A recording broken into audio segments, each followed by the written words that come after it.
કે છે. એક યોદ્ધા તરીકે કોંગ્રેસમાં તમારું સ્વાગત છે. કોંગ્રેસમાં આવો અને જે આ લોકશાહીના દુશ્મનો છે એને સાથે મળીને નાથવા માટેના પૂરેપૂરા તાકાતથી પ્રયત્નો કરીએ. કહ્યું એ પ્રમાણે એમને આમંત્રણ આપ્યું.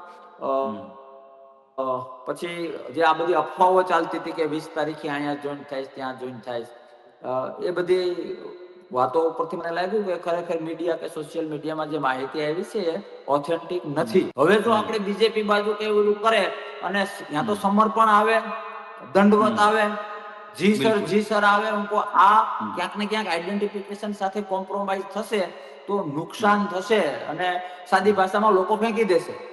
છે કે જ્યાં સુધી આભાસમાં હતા ખોટી વાતો, પછી સત્યની વાતો હોય, ઈમાનદારીની વાતો હોય, દેશ પ્રેમની આલ્યોન માલ્યોન 17 પ્રકારની વાતો હોય, બધું આભાસી પણ જયારે વાસ્તવિકતા સમજાણી કે સત્યના નામે અસત્ય થઈ રહ્યું છે, નીતિના નામે અનીતિ થઈ રહી છે, ધર્મના નામે અધર્મ થઈ રહ્યો છે, લોકશાહી અને રાષ્ટ્ર પ્રેમના નામે કોઈ બીજી પાર્ટીને મદદ થઈ રહી છે. જો તમે એ માનતા હો કે મળદનો દીકરો એ કહેવાય કે જે બોલે એ કરે, બોલીને ફરે નહીં, એટલું જ બોલે જેટલું થઈ શકે, તો બીજેપી એ જે બોલ્યા એમાંથી કર્યું શું? સેમ બીજેપી કરી રહ્યું છે. એને ખબર છે કે 27માં ધોરું થઈ જવાનું છે, બીજેપીની નફરત વધી ગઈ છે, કોંગ્રેસની સરકાર આવે છે, બધા જ ડુપ્લિકેટ સનાતન, ડુપ્લિકેટ હિન્દુત્વ, ખોટા લોકોને ભ્રમિત કરવા, ગુમરાહ કરવા, પ્રાંતવાદ, જ્ઞાતિવાદ, ધર્મવાદ, બધા હથિયારો વાપરી લીધા. તો હવે કોંગ્રેસને રોકવી હોય તો શું કરાય? તો કે કોંગ્રેસના મત તૂટે એના માટે પ્રયત્ન કરાય. તો કોંગ્રેસના મત તોડવા માટે આમ આદમી પાર્ટી નામના ગલુડિયાને રોટલી નાખવાનું ચાલુ કર્યું. એવા કેવા માઈક આંગલા આપણે હોદાથી આવીએ. આપણામાં એ તાકાત હોવી જોઈએ, કાંડામાં, આંખમાં ચમક હોવી જોઈએ, હૈયે આમ હોવું જોઈએ કે હોદો આપણે ચલાવીએ.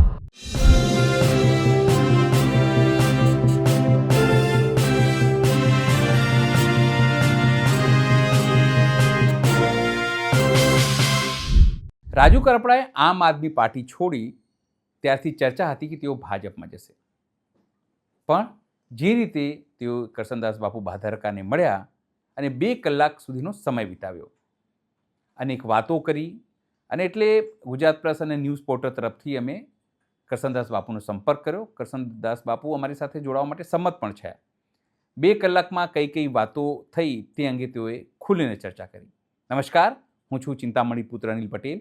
સ્વાગત છે આપનો અમારા વિશેષ કાર્યક્રમમાં. સીધા જઈએ કરસનદાસ બાપુ પાસે અને સાંભળીએ કે રાજુ કરપડાએ તેમને શું કીધું અને કરસનદાસ બાપુએ ભાજપ મુદ્દે શું કીધું, અને જો રાજુ કરપડા આવે તો કોંગ્રેસમાં તેમને શું હોદ્દો અપાશે તે અંગે તેમણે શું કહ્યું. આવો સાંભળીએ કરસનદાસ બાપુ ન્યૂઝ પોર્ટલ અને ગુજરાત પ્રેસ સાથે તેમણે શું વાત કરી. બાપુ નમસ્તે, સ્વાગત છે. આપ ફરી અમારી સાથે જોડાયા છો એના માટે આપનું સ્વાગત છે. Thank you. જ્યારથી રાજુભાઈ કરપડાએ આમ આદમી પાર્ટી છોડી છે, અને પછી તમે પહેલા પણ કહેતા રહ્યા છો કે તમારા મિત્ર રહ્યા છે, અને આજે તમારી સાથે એમની મુલાકાત રાજકીય ગરમાવો છે, કારણ કે છેલ્લા ઘણા સમયથી ચાલે છે કે તેઓ ભાજપમાં જશે, સ્વતંત્ર રહેશે, શું રહેશે, પણ આજે તમારી સાથે જે મુલાકાત થઈ છે એ અલગ પ્રકારની વસ્તુઓ છે. શું કહેશો મુલાકાત બાબતે? જી, મેં એક તો મારા પરમ મિત્ર છે, હતા અને રહેશે, અને એના માટે શુભેચ્છા મુલાકાત હતી.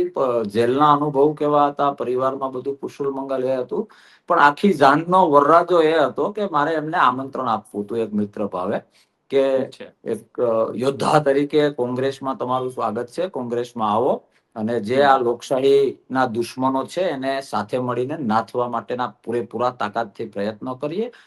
ઘણી બધી એ વાતો થઈ. એક સીધી લીટીમાં આમંત્રણ આપ્યું કે ધર્મ બેઝ ઉપર કહું છું કે તમે કોંગ્રેસમાં આવશો તો સૌથી વધુ આનંદ કરશન બાપુ ભાદરકાને થશે.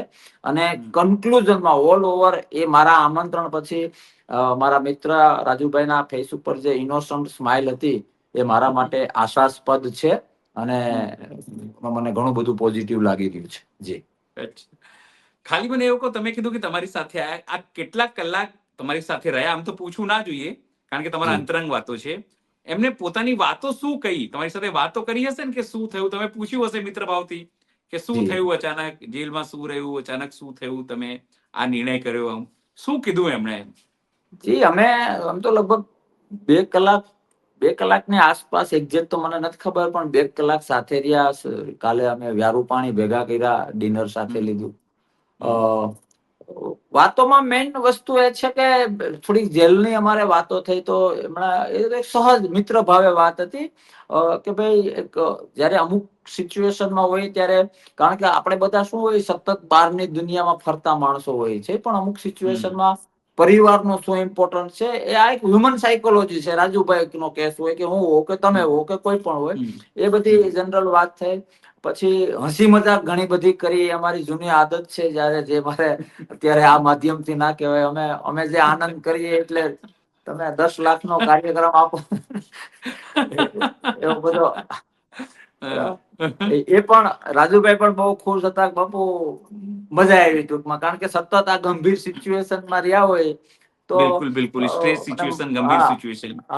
અને મારી તો એ જૂની ટેવ છે કે નેગેટિવિટીને મિનિમાઇઝ કરો અને પોઝિટિવિટીને મેક્સિમાઇઝ કરો. એટલે હસી મજાકનો એ મારો સ્વભાવ છે. અને હસી મજાક દેશની વિરુદ્ધમાં કોઈ કરતું હોય તો એના અવાજને રોકવાનો પણ મારો સ્વભાવ છે, જેનું આખું ગુજરાત સાક્ષી છે. એટલે બિલકુલ. અમે ખૂબ હળવી હળવી વાતો કરી. છેલ્લે મેં હમણાં કહ્યું એ પ્રમાણે એમને આમંત્રણ આપ્યું. પછી જે આ બધી અફવાઓ ચાલતી હતી કે 20 તારીખે અહીંયા જોઈન થાય, ત્યાં જોઈન થાય, એ બધી વાતો ઉપરથી મને લાગ્યું કે ખરેખર મીડિયા કે સોશિયલ મીડિયામાં જે માહિતી આવી છે એ ઓથેન્ટિક નથી. એટલે ટોટલ વાત એવી કરાય કે બે મિત્રો જે પ્રેમથી મળે, જે હળવી વાતો કરીએ, જે હળવી કક્ષાની જે રમતો કરીએ, જેને કહીએ ને કે લંગોટિયા મળીએ બધું ટેન્શન વયું જાય, એના જેવું એમ. બિલકુલ. તો એ બધી વાતો છે, પણ મેઇન મુદ્દો જે લોકોના કામનો છે એ છે કે હું એમને લોકશાહીના રક્ષણ માટે અને એક લડાયક તરીકે આમંત્રણ આપતો હતો કે જોજો કે આપણે બધા જ જાણીએ છીએ કે છે ને, હું કોલેજમાં છોકરાઓને ઘણી વખત સેમિનારોમાં કહું છું કે never compromise with your identification. તમારી માનો કે નાના પાટેકર છે તો એની જે ડાયલોગ ડિલિવરી છે એ એની એક આઈડેન્ટિફિકેશન છે. હવે એમાં જો એ કઈ ફેરફાર કરશે તો કન્ટેન્ટ આ દુનિયાનું સૌથી સારું કન્ટેન્ટ હશે ને તો એ લોકો નહીં સ્વીકારે, કારણ કે પેલી રીતે સેટ થયેલા છે કે આની ડાયલોગ ડિલિવરી આવી જ હોય. કરશન બાપુ ભાદરકા સ્ટેજ ઉપરથી ઢીલી વાતો કરે તો લોકો ના સ્વીકારે. કન્ટેન્ટ ભલે ગમે એટલું સારું હોય, પણ મારી મેથડ થી જે લોકો ટેવાઈ ગયેલા છે, મારી જે ઓળખ છે એ મારે કન્ટિન્યુ રાખવી જોઈએ. આ એક રાજકારણમાં નહીં, કોઈ પણ ક્ષેત્રમાં.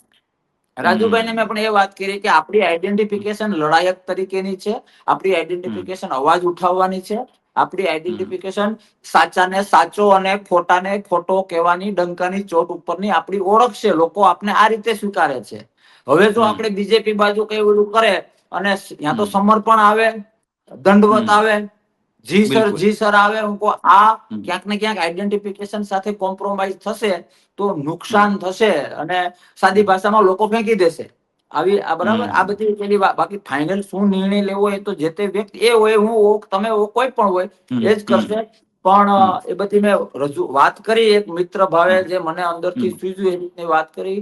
ખૂબ આનંદ આવ્યો, રિયલમાં બહુ આનંદ થયો. અમે ખૂબ આપણી ભાષામાં મજા કરી અને હું ઘણી બધી આશાઓ લઈને મેં જય માતાજી કહીને હું ત્યાંથી નીકળતો, અને આશા રાખું કે મારી આશા ઉપર પાણી નહીં ફરે. જી.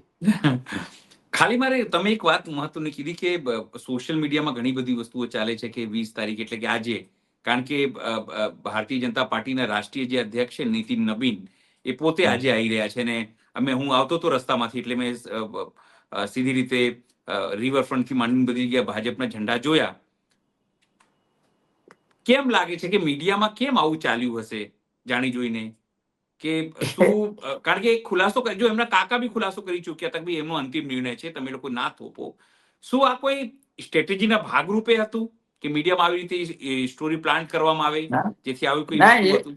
કારણ કે તમે તો પોલિટિક્સમાં છો, તમે સમજો છો સ્ટોરી કઈ રીતે પ્લાન થાય એમ. ના, એટલે એક અંદરની વાત તમારા માધ્યમથી લોકો સુધી પહોંચાડો. કાલે અમે રાજુભાઈ બેઠા હતા તો રાજુભાઈ મને કહ્યું કે બાપુ મારે કાલે તો અમદાવાદ વાળા રોડે નીકળવું, મારું પર્સનલ કઈક કામ આવી જાય ને તો એ રોડે કેમ નીકળવું, કે તોય લોકો કહેશે કે જાય છે. એટલે એમની વાત સાચી, પણ મેં રિપ્લાયમાં હસતા હસતા એને એવું કહ્યું હતું કે તમે છો તો તમને આવો વિચાર આવે, હું હોઉં તો હું આવતીકાલે ચોક્કસ અમદાવાદ જાઉં, સાબરમતી આશ્રમે પૂજ્ય બાપુના દર્શન કરું અને સરસ મજાનું ભોજન કરીને પાછો ઘરે આવતો રહો. સમજો છો તમે મારો કહેવાનો મતલબ? કે બરાબર છે. જેને જે વગાડવું હોય એ વગાડે યાર. એમાં આમાં તમે ક્યાં સુધી બીજાના નક્કી કરેલા ડિસિપ્લિન પ્રમાણે પોતાની લાઈફ જીવી શકીએ આપણે? ક્યાં સુધી? બિલકુલ બિલકુલ. હે ને? અને બીજું જે શાણા માણસો છે એ બધી જ વાસ્તવિકતા જાણતા હોય છે. એટલે આ બધી અમારે વાત થઈ, એમ કહું આ બધું તો વેગડા કરે. વાસ્તવિક અને વાસ્તવિકતા બેઝ ઉપર તો આ બધું કર્યું છે. હું હોઉં કે રાજુભાઈ હોય, માનો કે મેં આમ આદમી પાર્ટી છોડી, રાજુભાઈ આમ આદમી પાર્ટી છોડી, એમાં પાયામાં તો વાસ્તવિકતા છે કે જ્યાં સુધી આભાસમાં હતા, ખોટી ખોટી વાતો, પછી સત્યની વાતો હોય, ઈમાનદારીની વાતો હોય, દેશ પ્રેમની આલ્યો માલ્યો 17 પ્રકારની વાતો હોય, બધું આભાસી પણ જયારે વાસ્તવિકતા સમજાણી કે સત્યના નામે અસત્ય થઈ રહ્યું છે, નીતિના નામે અનીતિ થઈ રહી છે, ધર્મના નામે અધર્મ થઈ રહ્યો છે, લોકશાહી અને રાષ્ટ્ર પ્રેમના નામે કોઈ બીજી પાર્ટીને મદદ થઈ રહી છે, લોકોની આંખોમાં ધૂળ નાખવામાં આવે છે. આ વાસ્તવિકતા સમજાણા પછી તો બાય બાય ટાટા કર્યું હોય. એટલે હું એ જ હસતો હતો, અમારે હસતા હસતા હળવા મૂડમાં એ જ વાત કરતા હતા, આપણે વાસ્તવિકતા સ્વીકારવા માટે તો આભાસના કુંડાળામાંથી બહાર આવ્યા છીએ.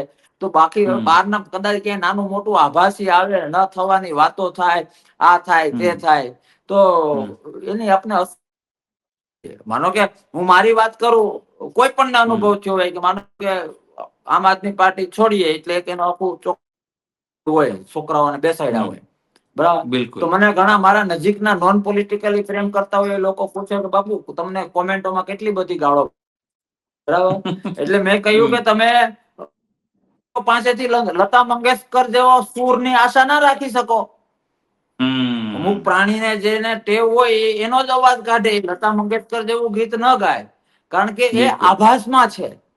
તો આભાસમાંથી ગમે એટલી પોઝિટિવિટી આવે અથવા તો આભાસમાંથી ગમે નેગેટિવિટી આવે, એની ઇફેક્ટ લડાયક માણસને ક્યારેય થતી નથી. મને પણ નહીં, રાજુભાઈને પણ નહીં, અને જે લોકોની મેન્ટાલિટી સત્યને લઈને લડવા વાળી છે એને આવી કોઈ અસર ન થાય. એટલે વાતો તો થાય કે અહીંયા જોડાવાના, તમે કહ્યું એ પ્રમાણે આજનો સાંજનો તો ટાઈમે ન્યૂઝમાં ડિક્લેર થઈ ગયો હતો, પણ એ બધું આભાસી છે. જી રાજુભાઈ, બાપુ ખાલી મારે એ સમજવું છે કે તમારી પહેલા પાલભાઈ અને તમારી ખેડૂતો આગેવાનનું ટીમ પણ ત્યાં ગઈ હતી એમને મળવા માટે, એમના ઘરે મળવા માટે. બધાએ જોયું, એમણે પણ કીધું હતું કે ભાઈ એ લડાયક વ્યક્તિ છે.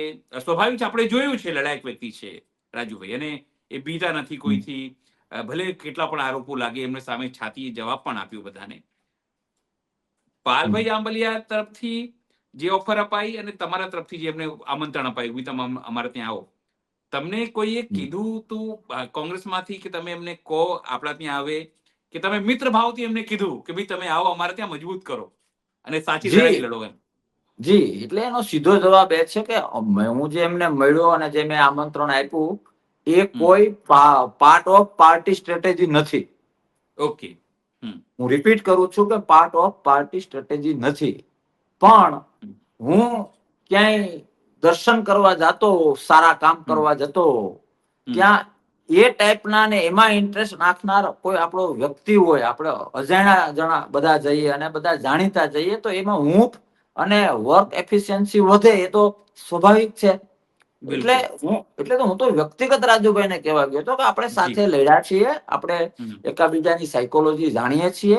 આવો અવાજ ઉઠાવીએ અને ખૂબ આનંદ સાથે લોકશાહીના રક્ષણ માટે, સત્ય માટે અને જે દેશ પ્રેમીઓ છે એના ભલા માટે, પીડિતોની પીડાને વાસ્તવલક્ષી સમજીને અવાજ બનીએ, તો તમને પણ મજા આવશે અને મને પણ મજા આવશે. મેં એને એ પણ કહ્યું કે બીજું બધું તો ઠીક, પછી ડેશ ડેશ ડેશ જે હું અહીંથી ના બોલી શકું, પણ આપણે જો શક્તિનો સરવાળો કરીશું તો ખૂબ મોટો અવાજ બનશે અને સામેવાળા જે ખોટે રસ્તે ચાલી રહ્યા છે એના દાંત ખાટા કરવામાં આપણે સક્ષમ રહીશું. અને હું રિપીટ કરું કે બધી જ મારી રજૂઆત પછી મારા મિત્ર રાજુભાઈની ફેસ ઉપર જે ઇનોસન્ટ સ્માઇલ હતી, એ મારા માટે આજે પણ અને આવતીકાલે પણ ખૂબ આશાસ્પદ છે. બધું જ સારું થશે, લોકશાહીના હિતમાં થશે. કારણ કે આઈડેન્ટિફિકેશનની જે મેં વાત કરી એ પ્રમાણે કે સમર્પણથી, તમે હમણાં લડાયકની વાત કરી, લડાયક શું? માનો કે સત્ય અને અસત્ય, કૌરવ ને પાંડવો, ધર્મ અને અધર્મ જયારે યુદ્ધ થાય છે તો લડાયક તો બંને બાજુ હોય છે, લડતા તો સામસામા હોય. કોઈ એવું તો નથી કેતું કે લે હું આમ મારી ગરદન કાપી નાખું, એવું તો કોઈ કેતું નથી. પણ કયો લડાયક કોને કહીશું આપણે કે જે સત્યની સાથે છે, જે લોકશાહીની સાથે છે, જે લોકોની દર્દ, લોકોની પીડા અને દર્દને વાસ્તવલક્ષી જાણે છે. જે લોકો કર્મ કરવા નીકળ્યા છે અને પછી એનું આઉટપુટ ને સ્વીકારે. તમારી મારી કઠણાઈ સાહેબ એ છે, હું ઘણી વખત જાહેરમાં કહું છું, આપણા બધાની કઠણાઈ એ છે કે આપણે વર્તમાન સમય એવો છે કે મારે કંઈક એચીવ કરવું છે, મારે મોટું થવું છે, એટલે હું સારા કામ કરું છું. હું વ્યક્તિગત આ બાબતને પાપ માનું છું કે મારો ઉદ્દેશ મારો ચહેરો ચમકાવો એ મારો ઉદ્દેશ હોય, અને પછી હું સારા કામ કરું તો એ સેવા નહીં, સોદો થયો. બિલકુલ 100% બાપુ, 100%. બરાબર. અને એને પેરેલર વાત એકને એક છે, ખાલી ઉદ્દેશમાં ફરક છે કે મારો ધર્મ છે કે મારાથી થતું મારે લોકોનું ભલું કરવું, અને એ હું કરું તો મારા ઉદ્દેશ વગર એમને એમ લોકો મને મોટો કરશે, મારા ચહેરાને ચમકાવશે. વાત એક ને એક છે, પણ પોતાના સ્વાર્થી ઉદ્દેશ સાથે કઈ થાય એ વાતને ભારતીય સંસ્કૃતિ ડેપ્થમાં નથી સ્વીકારતી. અને આ બધી વાત અમારે ઘણી બધી કરી કે આપણો કાલ શું થાય એ મારો રામ જાણે, પણ આપણો ધર્મ છે કે કોઈ પીડિત છે તો એનો અવાજ બનવું, કોઈ હેરાન પરેશાન થાય છે તો આપણાથી જે કઈ રીતે બને, કુદરતે આપણે જે શક્તિ આપી એ રીતે લડવું. અને હું તમને એ કહેતો હતો એટલે કે લડાયક કઈ રીતના, નેગેટિવ કે પોઝિટિવ, એટલે અમારી વાત એ હતી કે આવો હકારાત્મક કોણ છે, ધર્મ યુદ્ધ કોણ લડી રહ્યું, સત્ય તરફ કોણ છે. જી જી બિલકુલ. માનો કે આમાં હાવ દીવા જેવો જવાબ છે, આ કોઈ સિક્રેટ ક્વેશ્ચન પેપર છે નહીં, આ કોઈ યુપીએસસી ની એક્ઝામ છે નહીં. તમે ને હું બધા જાણીએ છીએ, આપણા વડીલોએ આપને શીખવા છે, આપણા સાહિત્યો, આપણો ધર્મના બુકો, કોઈ પણ જગ્યાએ તમને મને એ શીખવા મળેલું છે કે સારો માણસ કોણ, તો કે ઓછું બોલે અથવા તો બોલે એ કરે. બરાબર. આ સ્વીકારીએ છીએ. હવે માનો કે બીજેપી ની વાત છે તો બીજેપી એ જે કઈ વસ્તુ બોલ્યા છે એ શું થયું છે, આપણે બોલીએ તો એવું માને કે ભાઈ કોંગ્રેસમાં છે એટલે બોલે. પણ બિન રાજકીય લોકોને હું કહું છું કે જો તમે એ માનતા હોવ કે મળદનો દીકરો એ કહેવાય કે જે બોલે એ કરે, બોલીને ફરે નહીં, એટલું જ બોલે જેટલું થઈ શકે, તો બીજેપી એ જે બોલ્યા એમાંથી કર્યું શું? વાત પછી મોંઘવારી થી લઈને ખેડૂત હિતની વાત, કોઈ પણ 10 દિશાઓમાંથી લઈ લો. બીજી વસ્તુ એ છે કે સાહેબ મને ખબર પડી ગઈ કે હું એ નામની વ્યક્તિને પહોંચી શકું એમ નથી. બરાબર. એટલે હું તમારી સાથે દોસ્તી, અનિલભાઈ સાથે દોસ્તી કરી લો ને તમને એમ કહો કે તમે એ નામની વ્યક્તિને બદનામ કરો એટલે મને ફાયદો થાય. આ છે ને માયકાંગલા વેળા કહેવાય, આ મળદવારી વાત ના કહેવાય. સેમ બીજેપી કરી રહ્યું છે. એને ખબર છે કે 27 માં ધોરું થઈ જવાનું છે, બીજેપી ની નફરત વધી ગઈ છે, કોંગ્રેસની સરકાર આવે છે, બધા જ ડુપ્લિકેટ સનાતન, ડુપ્લિકેટ હિન્દુત્વ, ખોટે ખોટા લોકોને ભ્રમિત કરવા, ગુમરાહ કરવા, પ્રાંતવાદ, જ્ઞાતિવાદ, ધર્મવાદ, બધું બધા હથિયારો વાપરી લીધા. પણ હવે લોકોને ખબર પડી ગઈ કે આ બધું એના સ્વાર્થ માટે કરે છે. વાસ્તવમાં તો ધર્મ આ છે, વાસ્તવમાં તો સનાતન આ છે, વાસ્તવમાં તો દેશ પ્રેમ, લોકશાહી પ્રેમ અને નીતિ આ છે. લોકો જાણી ગયા. એટલે બીજેપી ને ડર લાગ્યો કે હવે આપણા બુઠ્ઠા હથિયાર એ જે ખોટા આપણા સ્વાર્થ માટે વાપરતા હતા એ હાલે એમ નથી. તો હવે કોંગ્રેસને રોકવી હોય તો શું કરાય? તો કે કોંગ્રેસના મત તૂટે એના માટે પ્રયત્ન કરાય.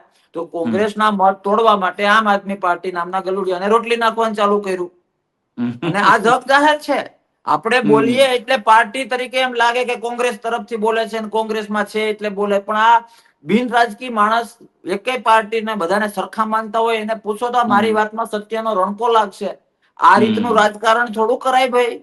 તમે શું કર્યું અને શું કરવાના છો એને આધારે લોકો સુધી જવું જોઈએ. ભાવનાઓ સાથે લડવાનું, લોકોના ઇમોશન પોતાના સ્વાર્થ માટે ઇમોશન સાથે ગેમ રમવાની, આવું ન ચાલે. એટલે આ બધી જે પાર્ટીઓ છે બધા દુકાનો બંધ થઈ જાય. તમારા પરમિશન થી તમને જ એક સવાલ પૂછું છું. આજે એક છાપામાં એવા સમાચાર છે કે એઆઈસીસી નું ડેલિગેશન છે એ અહીંયા ગુજરાતમાં છે, અને જે કોંગ્રેસમાં જૂથવાદ છે એને કઈ રીતે એ લોકો સમેટે અથવા લોકોને બેસાડે, કારણ કે આગામી દિવસોમાં સ્થાનિક સ્વરાજની ચૂંટણીઓ છે. એ છાપામાં સમાચાર, એટલે મેં કીધું મેં તમારા પરમિશન થી આ સવાલ પૂછું છું. નહીં, એમાં કોંગ્રેસમાં હોય તો પછી આ એવું કેવી નથી, રીતે એવું બીજા નથી. લોકો આવે એમ? એવું નથી. તમે પત્રકાર તરીકે અમુક યુદ્ધો વાંચ્યા હશે, જી. બરાબર? હવે તમે આના તો ઘણા બધા ઉદાહરણ છે. એમાં માનો કે કોઈ પણ માણસ બહુ તાકાતવાળો માણસ હોય ને, એને એના મગજમાં ઘાલી દો. ખબર આપણે ઓલું એક કહેવત છે કે બકરું લઈને જાતો તો ને 10 જણાએ કીધું કૂતરું કૂતરું છે. કૂતરું, પછી આને બકરું ફેંકી દીધું. બરાબર? હમ. આ એક સાયકોલોજી છે. યુદ્ધોમાં એવું થતું કે ભાઈ તમારા સેનામાં અમારા 2 માણસો આવી ગયા છે, તમારી બધી જ માહિતી અમારી આવી ગઈ પાસે છે છે. મારી પાસે. હા, એટલે નહીં, માહિતી કરતા મેઇન વાત એ થાય કે ઈ 2 કોણ છે. એટલે બરાબર આખી છે. આખી સેના એકાબીજા ઉપર શંકાની નજરે જોવા માંડે. બરાબર? એમાં એની શક્તિ ડાઉન થાય. બિલકુલ બિલકુલ. એનો મોરલ ડાઉન થાય. બરાબર? અને મોરલ ડાઉન કરવામાં જો કોઈ હોશિયાર માણસ હોય તો એ બીજેપી છે. બરાબર? બિલકુલ. એટલે એટલે એ પ્લાન કદાચ, સ્ટોરી છે ટૂંકમાં કહેવા માંગુ છો. હા, એટલે એ જૂથવાદની વાતો કરે કે આલ્યો માલ્યો, એને જે ધમ પછાડા કરવા એ કરે. બીજેપી માટે ડોક્ટરે કહી દીધું છે કે કઈ થાય એવું નથી, ઘરે જઈને થાય એટલી સેવા કરી લ્યો, બધું હારાવાના હત્યા એમ થઈ જાય, મોજ કરો. બાપુ એક છેલ્લો સવાલ, કઈ છેલ્લો સવાલ હવે. સમજો રાજુભાઈ આવે, તમારી મિત્રતા, અને તમે કીધું કે ભાઈ મને ખબર છે કે મારી લાજ એ રાખે એમ, તો એમની પાસે કોંગ્રેસમાં કેવી જગ્યા હશે, શું કરશે એની પાસે? કારણ કે તમારી પાસે ખેડૂત આગેવાન પાલભાઈ આંબેડકર જેવા બહુ મોટા આગેવાન છે, તો એ બી ખેડૂત આગેવાન છે, તો કેવી રીતે મજબૂત કરશે તમારી પાર્ટીને? તમારો આ પ્રશ્ન મને બહુ ગમ્યો ભાઈ. પાલભાઈ ને અમે તો 12 વર્ષ એક રૂમ હોસ્ટેલ લાઈફમાં રહેલા છે. પરમ મિત્રો છે, રાજુભાઈ મિત્રો છે. અમારું આખું બિલકુલ. એવું એક ગ્રુપ છે. અમે બધા કેવા છીએ સાહેબ ખબર છે? તમે આજે કેવા એવું માંગો કે કયો હોદ્દો આપશો, બરાબર? હવે અમે બધા એવા છીએ, હું સમજી ગયો. અમે બધા એવા છીએ કે સાહેબ અમે હોદાથી ચાલવા વાળા છીએ જ નહીં. જો હોદાને આપણે ન ચલાવી શકતા હોય ને તો મરી જવાય. બરાબર છે. કોઈ પણ ક્ષેત્રમાં કોઈ વ્યક્તિ જો હોદાથી ચાલતો હોય ને તો એને હું પાવર વાળો કોઈ દી ગણું જ નહીં. અમુક શબ્દો મારે અહીંથી ના વપરાય, હું એને એ ગણું. આપણે એવા કેવા માઈક આંગલા કે આપણે હોદાથી હાલીએ. આપણામાં એ તાકાત હોવી જોઈએ, કાંડામાં આંખમાં ચમક હોવી જોઈએ, હૈયે આમ હોવું જોઈએ કે હોદો આપણે ચલાવીએ, હોદો આપણા થકી ચાલે. બરાબર ને? એટલે અમારા બધા માટે હોદો કરતા અમારી લડત મહત્વની છે. બિલકુલ અમારી લડત મહત્વની છે. અને હોદો આંતે તો બહુ પછીની વાત છે. અને સાહેબ તાકાતથી લડો. સેનામાં આર પાર કોઈ યોદ્ધો તલવાર લઈને નીકળી જાય ને તો પછી એને વખાણને જરૂર ના હોય, અહીંયા સમર્પણ જ હોય, અહીંયા નમસ્કાર જ હોય. જી, બિલકુલ. બાપુ આપ જોડાયા, આખી વાત નિખાલસતાથી કરીએ, મને ખૂબ ગમ્યું. આજે ખૂબ નિખાલસતાથી તમે વાત કરી. ખૂબ ખૂબ આભાર બાપુ. નમસ્કાર બાપુ. Thank you. આ ચર્ચાને લઈને આપ શું માનો છો? રાજુ કરપડા ક્યાં જશે, ભાજપમાં કે કોંગ્રેસમાં? તે નક્કી સ્વયં રાજુ કરપડા કરશે. પણ લોકો શું માને છે, એમના સમર્થકો શું માને છે, અને ગુજરાતની આમ જનતા શું માને છે, એ જરૂરથી અમારા કોમેન્ટ બોક્સમાં કોમેન્ટ કરજો. એ સિવાય અમારી યુટ્યુબ ચેનલ આપ લાઇક કરો, સબસ્ક્રાઇબ કરો, બેલ આઇકન દબાવો. સાથે અમારી વેબસાઇટ છે www.gujaratplus.in, ત્યાં પણ જઈને તમે વધુ અપડેટ થઈ શકો છો. અત્યારે માટે બસ આટલું જ. નમસ્કાર.